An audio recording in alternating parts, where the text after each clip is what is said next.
সুপ্রভাত জানিয়ে আজকের ব্লগটা শুরু করছি। আশা করি তোমরা সবাই ভালো আছো, সুস্থ আছো। আমিও তোমাদের ভালোবাসায় ভালো আছি। আর দেখো, তোমরা যারা আমার ভিডিও দেখো তারা অবশ্যই জানো যে আমি দিদির বাড়ি এসেছি। আর আজকে দিদির বাড়িতে মানে দিদিদের ঠাকুর বলতে দিদিদের বাড়ির ঠাকুর না, কিন্তু দিদিদেরই ঠাকুর আর কি। তো মা মঙ্গলচণ্ডীর আজকে পুজো, তো সেটা যাব, একটা মন্দিরে পুজো হয়, সেটা সবাই মিলেই আমরা যাব। তো তোমাদের সাথে পুরোটাই শেয়ার করব। মা মঙ্গলচণ্ডী মানে মুনুই বলে, এখানে পায়েস ভোগ হয়, শুধু পায়েস সবাইকে খাওয়ানো হয়। তো ডিটেলস আমি অতটা কিছু জানি না, কিন্তু জানতে পারলে অবশ্যই তোমাদের সাথে শেয়ার করার চেষ্টা করব। আর তোমাদেরকে পুরোটাই দেখাবো আর কি। যাবো আমরা মন্দিরতলা, তারপর সেখান থেকে পুজো হবে আর হবে, সমস্ত কিছু তোমাদের সাথে শেয়ার করার চেষ্টা করব। তোমরা ভিডিওটা দেখতে থাকো।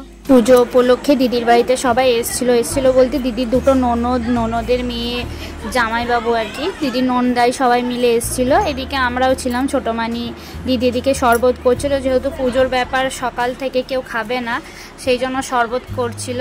আর দেখো আমরাও বেরিয়ে পড়েছি রাস্তায়। তো চলো তোমাদের সবটাই দেখাবো।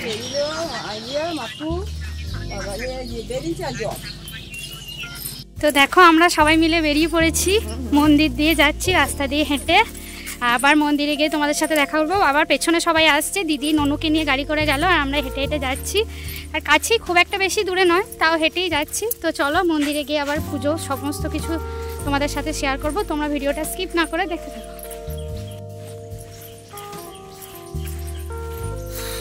বৃষ্টি হচ্ছে, তাও এত রোদ, গরম, প্রচণ্ড রোদ রাস্তায়।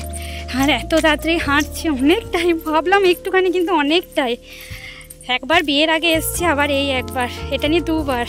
তো অনেকটাই রোদ গরম, বুঝতে পারিনি এতটা। তাহলে বাড়ি থেকে ছাতা নিয়ে হয়তো বেরোতে হতো। সোনামাকে ওই জন্য হাঁটি হাঁটি নিয়ে আসিনি, সোনামা গাড়ি করে আসছে পেছনে, আমরা হেঁটে হেঁটে আসছি। তো চলো আমরা মন্দিরে পৌঁছাই, তারপর আবার তোমাদের সাথে কথা বলছি।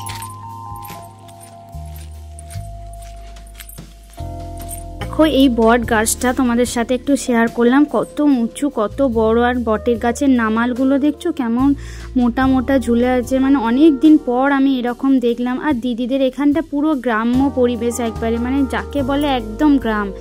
এত গ্রাম সত্যিই দেখা যায় না।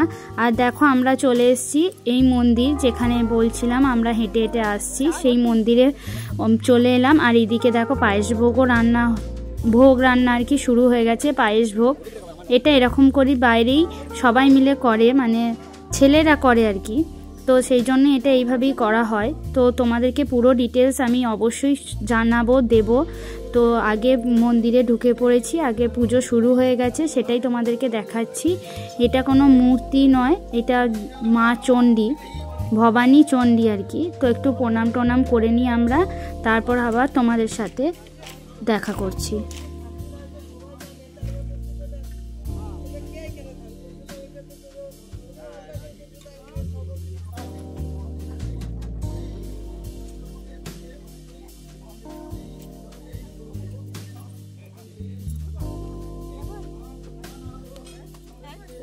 আমরা সবাই চলে এসেছি, দেখো ভ্যানের ওপরে সবাই বসে আছে, মানে দিদি, আমি, দিদির ননদের মেয়েরা, দিদিদের ওই বাড়ির সবাই আছে। তো সবাই মিলে, বাড়ির সবাই মিলেই এখানে চলে এসেছি। আর সোনামা দেখছো ভ্যানের সামনেটায় কেমন চেপে আছে। আর দেখো চারিদিকটা গাছ। আর এই গাছের মাহাত্ম্যটা একটু পরেই তোমাদের সাথে শেয়ার করছি, কারণ আমি তো অত ভালো জানি না। তো এখানে যারা জানে তাদের সাথে আমি তোমাদের একটু শেয়ার করিয়ে দেব। দেখো বন্ধুরা, এই পুজো কি কারণে কি না হয় সমস্ত কিছু অত তো জানি না আমরা। তো দিদির কাকা শ্বশুর, মানে দিদির কাকা শ্বশুর হচ্ছে উনি, ওনাকে একটু বলা করাবো, মানে উনি যেহেতু জানেন সেহেতু একটু বলতে বলবো এই সম্পর্কে, তার মুখ থেকে একটু কিছু শুনে নেবো। তো চলো তোমাদেরকে শোনাই।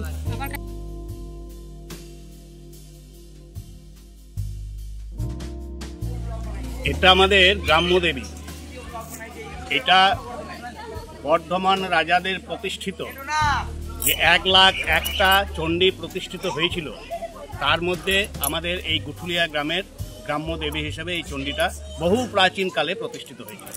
এখানে যে গাছ, এই গাছটার বিশেষত্ব হচ্ছে এই গাছটা কিন্তু এখানে লাগানো নয়, এই গাছটা চলমান বৃক্ষ। কোথা থেকে এসেছে, গাছটার কি নাম, গাছটার বিভিন্ন ঋতুতে বিভিন্ন রকমের পাতা হয়। এটা এই দেবী আমাদের গুঠুলিয়া গ্রামের সমস্ত মানুষের রক্ষা করতে। এবং বৎসরের একটা বিশেষ দিনে শ্রাবণ মাসের 20 তারিখের পর এই মায়ের পুজো হয়। এই মায়ের নাম হচ্ছে ভবানী চণ্ডী। আমরা আমাদের পূর্বপুরুষরা দীর্ঘদিন ধরে আমরা এখানে পুজোটা করে আসছি। এই পুজোর বিশেষত্ব হচ্ছে মায়ের পায়েসের ভোগ হয় এবং মায়ের বৃষ্টির জন্য আবাহন করার জন্য এখানে 108 ঘড়া জলে মাকে স্নান করানো হয়। আমাদের এই গ্রামের বিগত কয়েকশো বছর ধরে এই পুজোটা চলে আসছে। শুধু ব্রাহ্মণ কুলের নয়, ব্রাহ্মণ শূদ্র আপামর জনসাধারণ এই গ্রাম্য দেবীকে মেনে চলে এবং এই গ্রাম্য দেবীর যে মন্দির, বর্তমানে যে মন্দির, এই মন্দিরটি গ্রামের কতিপয় মানুষের সহযোগিতায় এবং আর্থিক অনুকূল্যে আমরা ছোট করে এই মন্দিরটা করেছি। আগামী দিনে এই মন্দিরের আরও বৃহৎ আকার হবে এই কামনা করে আমাদের এই মা, এই ভবানীচণ্ডী মা সমস্ত মানুষকে শান্তিতে রাখুক, আনন্দে রাখুক এবং সবাই দীর্ঘায়ু হয়ে সুস্থ শরীরে বসবাস করুক। এইটি আমাদের আজকের এই দিনে, বিশেষ দিনে সকলের কাছে, আমাদের মায়ের কাছে প্রার্থনা, সবাই যেন শান্তিতে থাকে, সুখে থাকে এবং সমৃদ্ধি থাকে। নমস্কার। তো দেখো, তোমাদেরকে শোনালো কি বৃত্তান্ত মন্দিরটার সম্পর্কে, অত তো জানতাম না, তোমাদেরকে শোনালো। তো চলো আমরা আবার পুরোটাই দেখাবো, এরপর হোম টোম হবে, তোমাদেরকে সবটাই দেখাবো, সবটাই তোমাদের সাথে শেয়ার করব, তোমরা দেখতে থাকো। এখানে হোমেরই প্রস্তুতি চলছে, বালি ইট দিয়ে আর কি হোমের জায়গাটা আর কি তৈরি করা হচ্ছে। দেখতে পাচ্ছ বেলপাতা টেলপাতা দিয়ে হোমের কাঠ টাট দিয়ে এখানে হোম যজ্ঞ হবে। আর সোনামা দেখছো বালি নিয়ে খেলা করছে, দূরে কি করব এসে উদ্ব্যস্ত করছে, ওই জন্য বললাম থাক ওখানেই, মানে যা হোক একটা দিয়ে তো চুপ রাখা হবে। আর এইদিকে দেখো হোম করতে বসতে গেছে। আর কত নিয়ম, সত্যি অনেক নিয়ম। আমরা ব্রাহ্মণ হয়েও মানে আমরা জানি না, কিন্তু যারা পুজো টুজো করে মানে বাবা জ্যাঠা কাকার আর কি পুরুষ মানুষরা, তারা অনেকটাই জানে। আমরা তো আর অতটা পুজো টুজো করি না, সেই জন্য আমাদের অতটা জানা নেই। তো এইভাবে হোমের কাঠ সাজিয়ে এইভাবে হোম করতে হয়। তো সেটাই তোমাদের সাথে একটু দেখাচ্ছি। আর কাকু মানে দিদির কাকা শ্বশুর যেই কথাগুলো বললো সেগুলো সত্যি আমি এতটা জানতাম না। মানে সত্যি একটা ঠাকুরের কি মাহাত্ম্য বলো, যে কত জায়গায় কত রকম নিয়ম, কত রকম মানে কি বলবো, সত্যি মানে শুনলে গাগুলো শিউরে ওঠে যে ঠাকুরের কত লীলা। নাহলে একটা চলমান বৃক্ষ এখানে এসেই বা কেন থামবে, অন্য কোথাও থামতে পারতো। তারপরে দেখো এই 108 ঘড়া জল দিয়ে মাকে চান করানো, তারপরে বৃষ্টি, এই মায়ের পুজোর পরই বৃষ্টি হয়েছে। কত কথা বলো, এইসব তো আমরা জানতামই না। এগুলো ঠাকুরের মাহাত্ম্য ছাড়া কি, এটা তো কোনো মানুষের মন গড়া নয়, এটা হয়েছে বলেই মানুষ বলতে পারছে, করতে পারছে। আর 6টা ঋতুতে 6 রকম পাতা, 6 ঋতু পড়েছি আমরা, তো সত্যি 6 ঋতুতে 6 রকম পাতা একটা গাছে। আর এটা কিন্তু আমি চোখেও দেখলাম, তোমরা হয়তো অত ভালো করে দেখতে পারলে না, কিন্তু সত্যি 6 রকমেরই পাতা, আম, বট, কাঁঠাল, অনেক রকম পাতা রয়েছে গাছটাতে। আর অনেক দিনের পুরনো, আর এই মন্দিরের ওপরেই গাছটা, মন্দিরটা আবার নতুন করে নির্মাণ করা হয়েছে বটে, কিন্তু এরকম ছিল না। কিন্তু তাও দেখো সত্যি ঠাকুরের কি লীলা। ধান্য সুতান্বিত মনুষ্যমত প্রসাদেন ভবিষ্যতি ন সংশয় স্বাহা। ওম সর্ববাদ বিনির্মুক্ত ধন ধান্য সুতান্বিত মনুষ্যমত প্রসাদেন ভবিষ্যতি ন সংশয় স্বাহা। ওম সর্ববাদ বিনির্মুক্ত ধন ধান্য সুতান্বিত মনুষ্যমত প্রসাদেন ভবিষ্যতি ন সংশয় স্বাহা। ওম সর্ববাদ বিনির্মুক্ত ধন ধান্য সুতান্বিত মনুষ্যমত প্রসাদেন ভবিষ্যতি ন সংশয় স্বাহা। ওম সর্ববাদ বিনির্মুক্ত ধন ধান্য সুতান্বিত মনুষ্যমত প্রসাদেন ভবিষ্যতি ন সংশয় স্বাহা। ওম সর্ববাদ বিনির্মুক্ত ধন ধান্য সুতান্বিত মনুষ্যমত প্রসাদেন ভবিষ্যতি ন সংশয় স্বাহা। ওম সর্ববাদ বিনির্মুক্ত ধন ধান্য সুতান্বিত। তো ফোন তুলছে দিদি বাবার সাথে।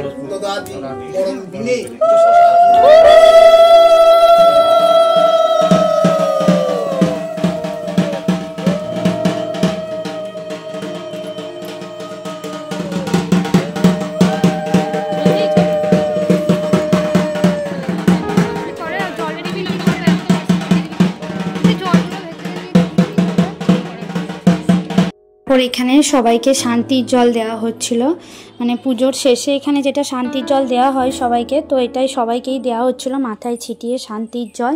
আর তারপরে যেই হোমটা হলো ওই হোমের কাঠেরই আর একটু ছাই নিয়ে, যেটাকে বলে হোমের ফোঁটা আমাদের, তো হোমের ফোঁটা দিয়ে দিল।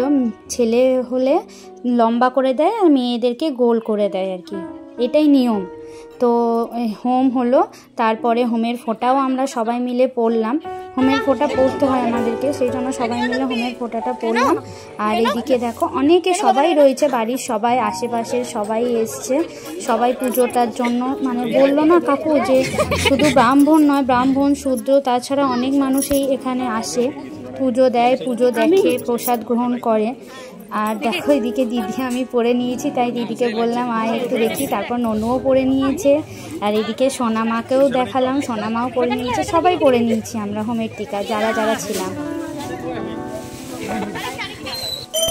তো তারপরে এখানে একটু প্রণাম করে নিলাম। আর এখানে বললাম না তোমাদের বললো যে 108 ঘড়া জল দিয়ে মাকে চান করানো হয়, সেই 108 ঘড়া জল দিয়ে মাকে এখন চান করানো হচ্ছে। 108 বারই কিন্তু চান করানো হবে, বেলপাতা ফুল দিয়ে পুজো হবে, আবার একবার করে এটা 108 বার মানে হয় পুজোটা আর কি। জলটা ঢালা হয়, এখানে একবার করে ঢাক বাজায়, উলু দেয় সবাই, ঘন্টা বাজায়, সমস্ত কিছু দিয়ে আর কি মাকে 108 ঘড়া জল দিয়ে মাকে এখানে চান করানো হচ্ছে।